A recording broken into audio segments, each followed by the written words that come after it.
बहू, मैंने तुम्हारी अलमारी की चाबी अपनी बेटी को दे दी थी। अरे क्या हाल बना रखा है कमरे का। अलमारी के सारे कपड़े यूं इस तरह कमरे में इधर उधर क्यों फेंके हुए हैं? क्या हुआ, परेशान क्यों दिख रही हो? क्या बोलूं मैं? अलमारी उलट पुलट कर डाली पर वो हरी बंदेज वाली साड़ी कहीं नहीं मिली। आखिर गई तो गई कहाँ? अभी तो एक बार पहनी भी नहीं थी।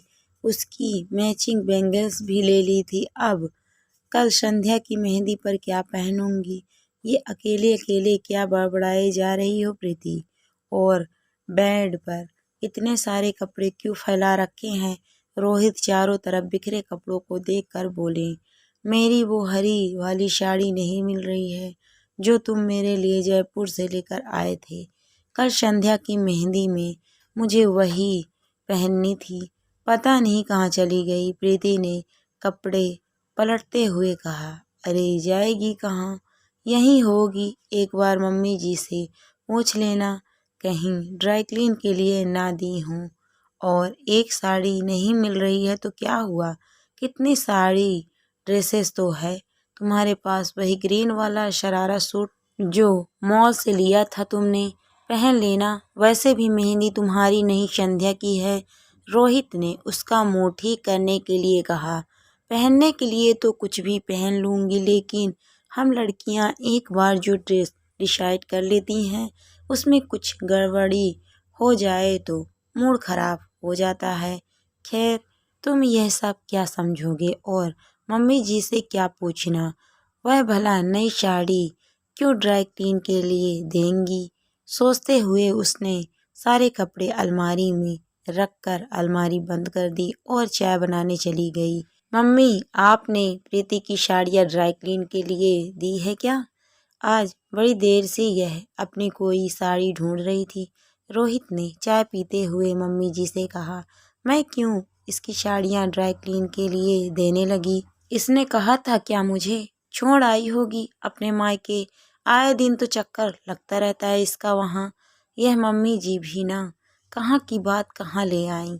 वैसे बात कोई भी हो उसके मायके पर ही आकर खत्म होती है। इसलिए जल्दी से उसने बीच में आकर कहा, हो सकता है मम्मी जी मैं ही कहीं रखकर भूल गई हूँ। आप परेशान ना हों, एक साड़ी ही तो है, मिल जाएगी। प्रीति और रोहित की शादी को अभी साल भर ही हुआ है। प्रीति एक बैंक में जॉब करती है, मायका उसी शहर में और उसके बैंक के रास्ते में ही पड़ता है। इसीलिए कई बार ऑफिस से आते हुए मम्मी पापा से मिलकर आ जाती है। यह बात मम्मी जी को नाग वार गुजरती है। बातों ही बातों में कई बार जता चुकी हैं कि उन्हें उसका यूं बार बार मायके जाना पसंद नहीं है, जबकि उसकी दोनों ननद विनीता दीदी और रचना भी इसी शहर में है और अक्सर आती जाती रहती हैं। अपनी सहेली संध्या की शादी के बाद एक दिन उसने मम्मी जी से कहा, मम्मी जी शादी में भारी भारी झुमके पहनने से मेरे कान पक गए हैं। आप प्लीज मुझे वह मेरी छोटी डायमंड वाली वालियाँ निकाल कर दे दीजिए। अगर कुछ दिन खाली कान रखूंगी तो मेरे कान के छेद बंद हो जाएंगे और इतनी भारी भर के झुमके पहनकर बैंक जाना भी अच्छा नहीं लगता। पर मम्मी जी ने कोई जवाब नहीं दिया तो उसने एक बार अपनी बात फिर से दोहराई। अरे मुझे क्या पता कौन सी तुम्हारी बालियाँ मुझे कब दी। तुमने रखने के लिए रखी होगी मायके में अपनी मम्मी के पास। तुम इस उम्र में ही इतनी भुलक्कड़ होती जा रही हो, बाद में तुम्हारा क्या होगा? उसे पूरा यकीन है। उस दिन रचना भी आई हुई थी जब उसने मम्मी जी को अपना ज्वेलरी का बॉक्स दिया था कि भारी भारी गहने बैंक में रखवा कर चुटपुट गहने अपनी अलमारी में रख लेना। मम्मी जी ने तो सरासर उसे नकार दिया। ऑफिस से आई तो देखा रचना आई हुई थी। अरे रचना तुम? मैं फटाफट फ्रेश होकर सबके लिए चाय बनाकर लाती हूँ। रचना की बेटी रूपा उसके पास किचन में आ गई। अचानक उसकी नज़र रूपा के कानों पर पड़ी।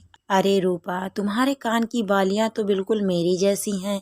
उसने रूपा को चॉकलेट देते हुए कहा।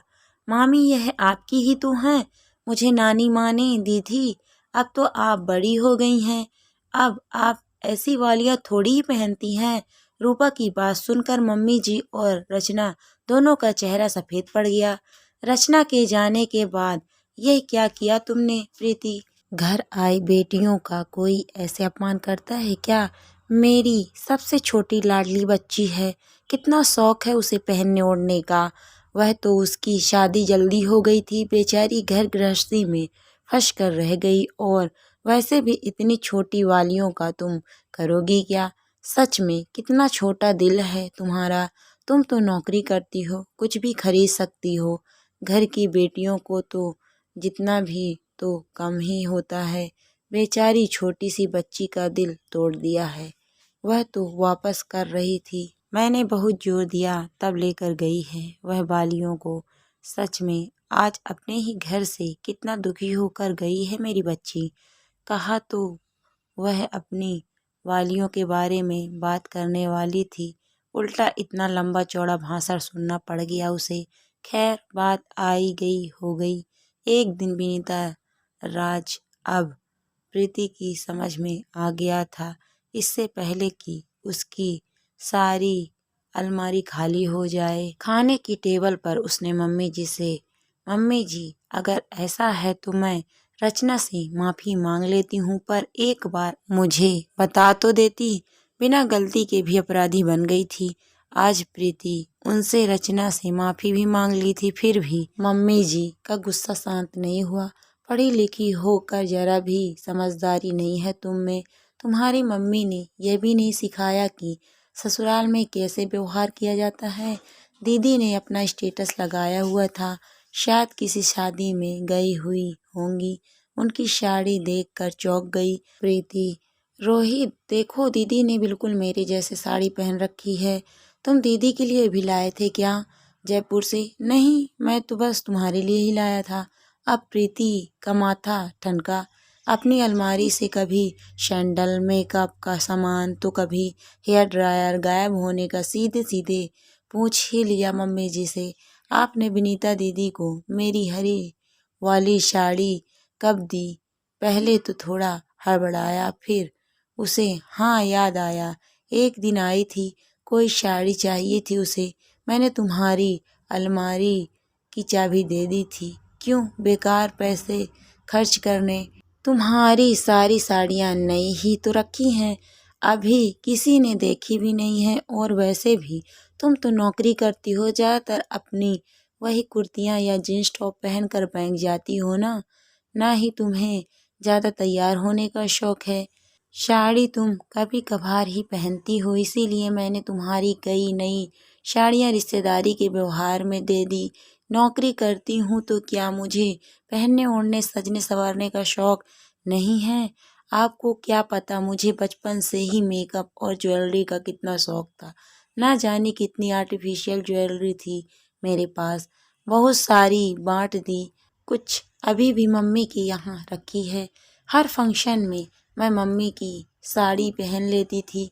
जब से बैंक जाने लगी हूँ तो रोज़ यह सब नहीं पहनती, पर इसका मतलब यह तो नहीं कि मैंने अपने सारे शौक श्रृंगार त्याग दिए हैं।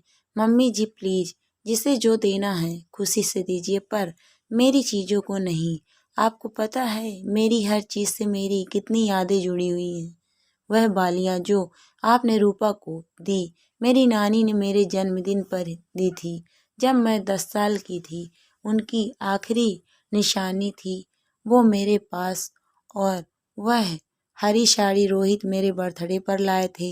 मेरी शादी के लहंगे, साड़ियाँ, मेरा एक एक सामान कब कहाँ किसके साथ खरीदा, हर चीज़ से ना जाने कितनी यादें जुड़ी हुई हैं मेरी। और जब कोई किसी की यादें उससे छीनता है तो कैसा लगता है। मैंने तो एक बार आपकी पुरानी साड़ी उठाकर काम वाली को दे दी थी, तो आपने मुझे कितना सुनाया था। तो बचा हुआ खाना भी आपके बिना इजाज़त के किसी को नहीं दे सकती। मैं समझ सकती हूँ यह घर आपका है, सालों से आपकी मर्जी चलती आई है, आप चलाइए, पर प्लीज़ मुझसे जुड़े मामलों में मैं एक बार मेरी राय तो ले लीजिए।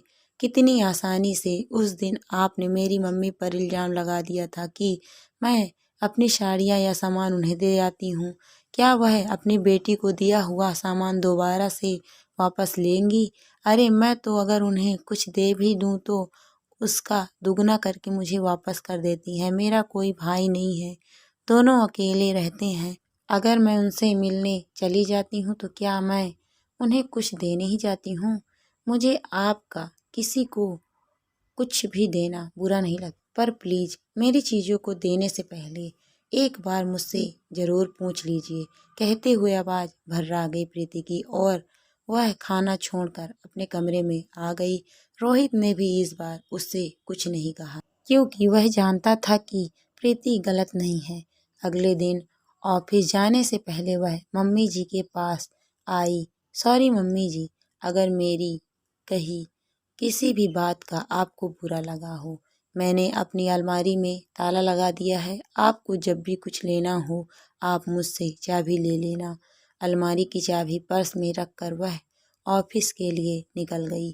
अपने ही घर में इस तरह अपनी अलमारी की चाबी अपने साथ ले जाना उसे अच्छा तो नहीं लगा, पर कहीं ना कहीं यह कदम उठाना उसके लिए ज़रूरी हो गया था।